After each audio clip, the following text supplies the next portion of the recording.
जय हिंद। स्वागत है आप सभी का अपना यूट्यूब चैनल संजीव पाठशाला पे। मैं संजीव सर आप सभी का स्वागत करता हूं आज के नए वीडियो में। और आज का क्लास जो होने वाला है माय डियर स्टूडेंट्स, वो पोएट्री सेशन से चैप्टर नंबर 3 है, now the lips are falling fast. 100 marks का जो रैम्बो का बुक है उसी का है, पोएट्री सेशन से। ठीक है, चैप्टर का नाम है now the lips are falling fast. बहुत ही मज़ेदार तरीका से मैं आप लोगों को लाइन बाय लाइन हिंदी करके बताने वाला हूँ, ताकि आप लोग इस पोएम को आसानी से समझ सकें। ओके, चलिए शुरू करते हैं बच्चों। Now the lips are falling fast, अगर बात करी जाए इसकी तो इसका मतलब होता है पत्ते काफ़ी तेज़ी से झड़ रहे हैं। पत्ते काफ़ी तेज़ी से झड़ रहे हैं। यह कविता जो है, कवि ने मनुष्यों के साथ जो है तुलना किया है दोस्तों। W.H. ऑडेन लेखक का, ये कवि का नाम है W.H. ऑडेन। ठीक है, बहुत ही मज़ेदार ढंग से हम लोग इसको पढ़ेंगे। विस्टन ह्यूज ऑडेन, इनकी जन्म जो है दोस्तों, इनका जन्म 1907 में हुआ था और इनकी डेथ जो हुई है 1973। देखिए क्या है, जन्म इनका इंग्लैंड में होता है और मृत्यु इनका अमेरिका में होता है। ठीक है, who Bon the Pulitzer prize 1948, इनको पुलित्जर प्राइज से भी सम्मानित किया गया था 1948 ईस्वी में, for is collection the age of anxiety. Anxiety इनकी एक कविताओं की संग्रह थी, एज ऑफ एनेजिटी, उसी के लिए इनको जो है पुलित्जर प्राइज 1948 में मिला था। बाजा versatile and intellectually vigorous poet, यह एक सदाबहार और बुद्धिजीवी वर्ग के कवि थे। Okay my dear student, verse dramatist, critic, translator and editor, ये जो इनमें विभिन्न प्रकार की गुण भरे हुए थे। ये ड्रामाटिस्ट भी थे, क्रिटिक थे, क्रिटिक मतलब होता है किसी चीज़ों पे कटाक्ष करना। ट्रांसलेटर भी थे और एडिटर थे। Poetry to him was a serious game. बाबू ध्यान रखिएगा, ऑप्शन यहाँ पे आता है कि for W.H. Odean poetry is, तो आपको देना क्या है यहाँ पे, सीरियस गेम। मतलब उनका कहा जाए तो पेशेवर ढंग के थे कवि। वो कवि मतलब रुचि उनका बहुत सारा चीज़, लेकिन जो सबसे मोस्ट उनका जो पैशन था, इंटरेस्टेड थे, वो पोएट्री में ही थे। We should depend people's self awareness, ये कवि जो है बाबू लोगों को जागरूक करने वाले कवि है, जन को जगाने वाले कवि हैं। ठीक ना। In no case directly affect man's political और रिलीजियस कोरस चॉइसेस, कहते हैं कवि की ऐसी रचनाएं होती थी जो डायरेक्टली किसी भी व्यक्ति की ना तो राजनीतिक ना तो धार्मिक विचारधाराओं को प्रभावित करते थे। His early poems exhibit his interest in political, इनकी पहली जो रचनाएं होती थी दोस्तों, पहली की जो कविताएं होती थी वो राजनीतिक पे आधारित होता था। लेकिन बाद में क्या हुआ, ये पोएम क्रिश्चियन मतलब धार्मिक हो गया। अपने शब्दों में, अपनी भाषाओं में ये लिखते थे दोस्तों। एज अ टेक्नीशियन, या टेक्नीशियन थे, क्या थे बच्चों, टेक्नीशियन। ठीक है, Auden explored a variety of stanza forms and meters, ये जो है टेक्नीशियन होने के नाते ये कविताओं में भिन्न प्रकार की स्टेंजा के रूप देते थे। He had a passion for word coining and using archaic words, ये जो थे इनकी शब्द में एक अलग सा रूपरेखा होता था, अपने शब्दों को यूज करते थे।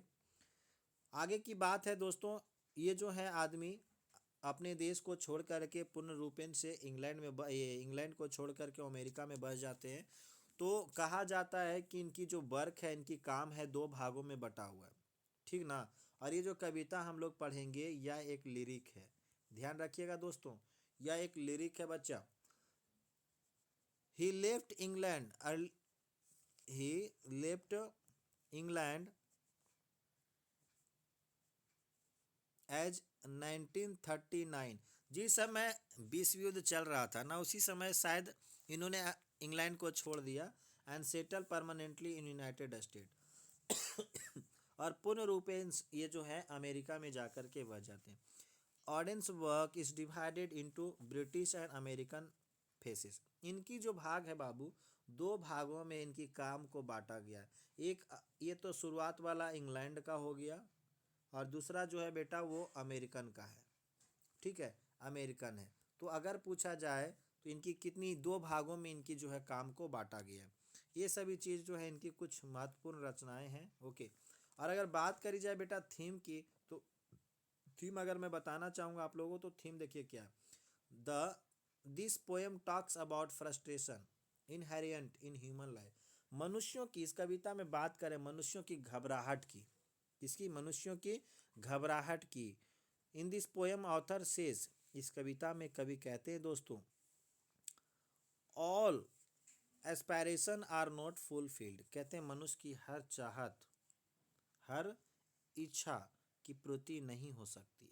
एंड इन लॉनलीनेस, और अकेलापन, एवरी इंडिविजुअल, हर व्यक्तिगत, हर मनुष्य जो होगा, लिव्स एंड डाइज, वो मतलब जन्म लेंगे और मृत्यु होंगे। जिस प्रकार से एक पेड़ के टहनी में पत्ते उगते हैं और पत्ते मर जाते हैं, झड़ जाते हैं, उसी प्रकार से दोस्तों क्या होता है, इसमें भी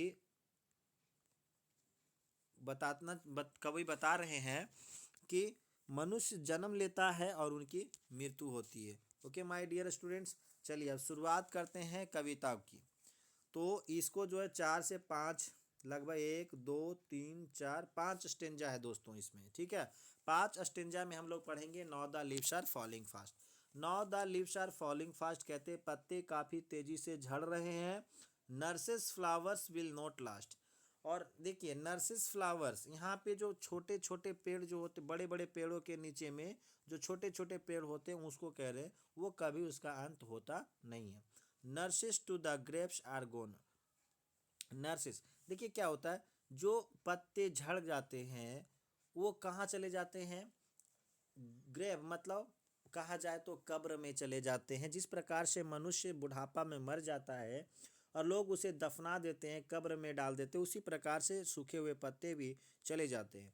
and the prams go rolling. Prams देखो यहाँ पे क्या, प्रैम्स कहा जाता है इसको, इसको कहते हैं दोस्तों, प्रैम्स का मतलब होता है बच्चा गाड़ी। छोटा में देखे होंगे कि लकड़ी का, काठ का, जो लकड़ी का बना हुआ रहता है, तीन तीन पे ये चक्के वाले, उसको बच्चा पकड़ के, तो उसी को कह रहे हैं कि द प्रैम्स गो रोलिंग। और जो बच्चा गाड़ी होता है वो लुढ़कते रहता है, ठीक है।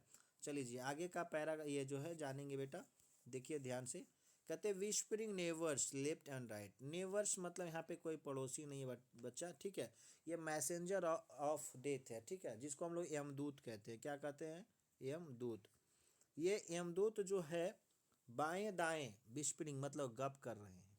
ये यमदूत जो है दायां बायां मतलब गप कर रहे हैं, मतलब कानाफूसी कर रहे हैं।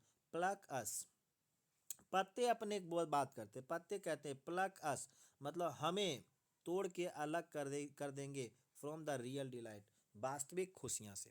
वास्तविक खुशियाँ से ये जो यमदूत है, मौत के सौदागर जो हैं, हमें अलग कर देंगे। And the active hands must freeze, और हमारी जो अभी खुली हुई हाथ है, काम करने वाली हाथ है, वो हाथ क्या होगा, जम जाएगा, मतलब काम करना बंद कर देगा दोस्तों।